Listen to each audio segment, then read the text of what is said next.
Our group is going to present about the works of Amartya Sen, Nina Vyas, and Amitav Ghosh. The Argumentative Indian is a collection of essays by Amartya Sen that delves into the deep insights of how he had viewed sociology, economy, and politics. Amartya Sen is an important Indian economist who was awarded the 1998 Nobel Prize in Economic Sciences for his contributions to welfare economics and social choice theory, and for his interest in the problems of society's poorest members. In these essays, he had tried to talk about the bracing sweep through aspects of Indian history and culture and a tempered analysis of the highly charged dispute surrounding these subjects, that is, the nature of Hindu traditions, Indian identity, and the country's huge and social economic disparities. The statement is further substantiated from ancient Indian epics like Ramayana and Mahabharata, comparing its length with Homer's Iliad and Odyssey. He had stated that prolixity is not alien to us in India, which can be concluded from the fact of how he had talked that there has been a long tradition of the questioning of truth of ideas through discussion and dialogue. Some of the issues that he talks about include concepts regarding gender, caste, and voice, democracy as public reasoning, understanding secularism, skepticism, agnosticism, and atheists, about science, epistemology, and heterodoxy, and most importantly, the vitality of arguments. And he ends with a positive note praising the importance of arguments not only in India but also Indians that develop the developing tradition. One of the most important approaches that is provided by Amartya Sen is the capability approach. His capability approach is a process of development by enhancing people's capabilities, thereby expanding their real freedoms. The capability to function effectively is what matters the most, and it goes well beyond the availability of commodities. It emerged as the most influential tool to standard economic frameworks for poverty, inequality, and human development. When Their Gods Fail Them by Nina Yas. A people's relation to their culture is the same as the relation of a child to its mother's breast. There is hardly any doubt that religious belief is part of the culture of a people. Often it is the religious faith which sustains their lives in many ways, deciding not only which God they worship and how, but also helping them construct an internal value system, making social living cohesive and impacting the most important events in ordinary lives by laying down the do's and don'ts and the rituals that surround birth, death, and marriage. Whenever a religious conversion takes place, indeed it must be painful, as painful it is for a child being weaned away from its mother's breast. Over the last 4 decades, nearly 2 million black Americans rejected Christianity to embrace Islam. Some believed Islam might have their religion when they were brought to the American continent bound and food and sold its slavery. We don't separate our religion from our color. The white man doesn't. The white man has never separated Christianity from white, nor has been separated white man for Christianity. Tamil Nadu has witnessed a furor related to mass conversion in 1981 when the entire Dalit colony of Meenakshipuram village converted to Islam, apparently frustrated by the inability to get respect and dignity within the Hindu fold.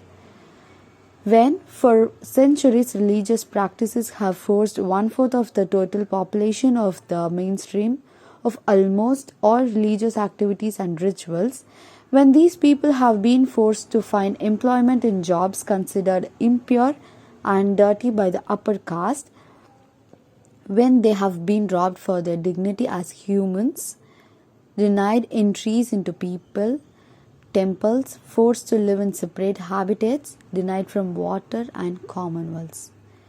Now, here's the question that why this hue and cry if they decide to embrace other faith? And the answer is this situation still exists in most of India, even though untouchability was abolished long ago. Conversion should be a non issue. The real issue is continued social discrimination. The Shadow Lines by Amitav Ghosh. Introduction to the author. Amitav Ghosh was born on July 1956 in Calcutta, India. He is regarded as one of the leading English contemporary writers. He won the 54th Jnanpith Award in 2018. He worked as a reporter and editor at Indian Express. The works of Amitav Ghosh contain complex narrative techniques to investigate the characters of a nation and personal identities of people of Asia and Southeast Asia. The first novel, Circle of Reason, was published in 1986. The protagonist of the novel is a young Indian Bengali weaver who is suspected to be a terrorist. Novel contains elements of picaresque and fable fiction. The novel Shadow Lines 1988 is about an Indian and English family affected by the departure of the British from India in 1947. The plot summary of The Shadow Lines. The novel has no chapters or scenes but is structured in two parts, Going Away and Coming Home. Coming Home begins as the narrator relates the story of several of his family members and how they came to live in Calcutta. The narrator makes it clear that he is writing about the past from some undetermined point in 1970 as he works on a doctoral degree in London. Only his mother and father is not mentioned in the novel. Part 1, Going Away, focuses primarily on his relationship with his grandmother, Tamma, his tutelage under the care of an intellectual named Tridip, and the daughter of an Indian diplomat, Ila. Tamma is a force of nature who insists that all in the family adhere to the old Indian tradition. She is appalled to learn that the narrator occasionally visits prostitutes and take measures to have him expelled from the college by notifying the dean of his activity. But the dean lets him stay. Tamma is relentless in her condemnation of the narrator's increasingly liberated ideas and of the company he keeps. Hila moves to London, receives particular scorn for her short hair and for wearing blue jeans. The narrator bounces back and forth between the past and present, hinting at the disasters to come. As a child, the young man, he falls in love with Ila, but his feelings is rejected and he leaves. He vacillates between the conversation in the past and at several different periods in the future, but at no point it is implied that they will be a couple. After studying for years in London, the narrator returns home. Part 2, Coming Home, begins. In Part 2, the narrator focuses primarily on the political turmoil that eventually engulfs India and Pakistan in riots and the efforts of his grandmother to bring her uncle back to India from his home city, Dhaka. It is also revealed that Ila has entered into an unhappy marriage with Nick Price. As Ila flirts with a bohemian idealism, Tridip falls deeper into melancholy as he pursues his study. There are hints that he falls in love with May Price, Nick's sister, but again there is no sense that this will have a happy ending for either of them. At the novel's climax, the narrator learns that Tridip's death, mentioned but never explained, was not an accident. He was killed due to a riot that took place at the town of Dhaka on the trip when Tamma went to retrieve her uncle. At this point, the narrator must question the quality or truth of his own memories and those of everyone else. As he has written his chronicle, he has always been reliant on the stories of others. The stories from others are reliant on their own memories, which may be as valuable as his. As the novel ends, he is in bed with May Price, has begun to act as a mother figure and possibly a lover to him. Now, the themes and shadow lines. The first theme is love. Love forms a major theme in the novel. The narrator describes multiple romantic relations and the effects that they had on the people involved. In the first half, depicts his unrequited feelings for his cousin Illa. She rejects him and is hurt by her rejection. Later, he feels jealous of her relation with Nick Price. When he inadvertently reveals his feelings to her, she shows pity for him. In a similar manner, Illa is infatuated with Nick from a young age, even though he does not treat her kindly. They both show a propensity of dishonesty, constantly trying to make their life appear more impressive. This reaches a climax when she discovers that he is cheating on her with multiple women. However, she chooses to stay with him and later tells the narrator that it was all a misunderstanding, suggesting that she would rather live in the fantasy of a happy life than living it. Finally, the narrator writes about the unfulfilled love between Tridib and May Price. They exchange letters and develop feelings for one another. Of all the relationships that we can see, this one appears to be the most honest. Tribble ultimately sacrifices himself to save her from the mob. May is shown to be haunted by it. The novel portrays love as something complicated, violent, compelling characters to protect people regardless of whether or no they should. The second theme is memory. Memory is another major theme. The novel follows a very non-linear structure.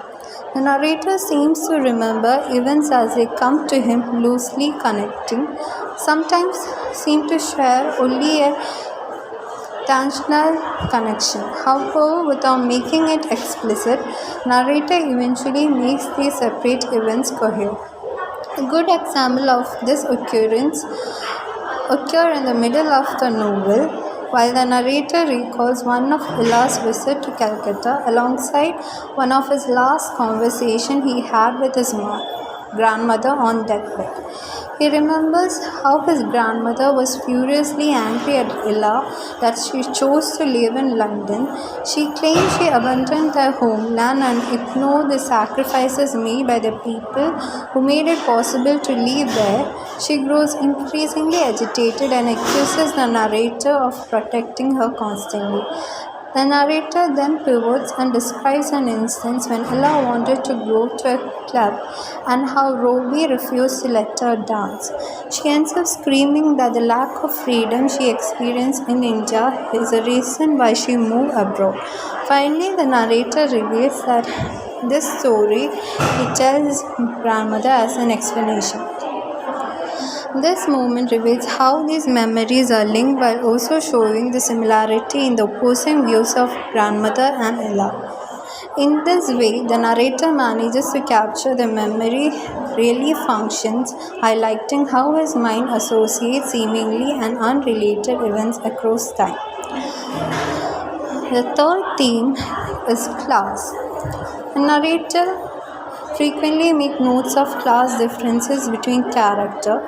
He observes that Illa is from a wealthier family and as a result treats traveling much more casually than he does.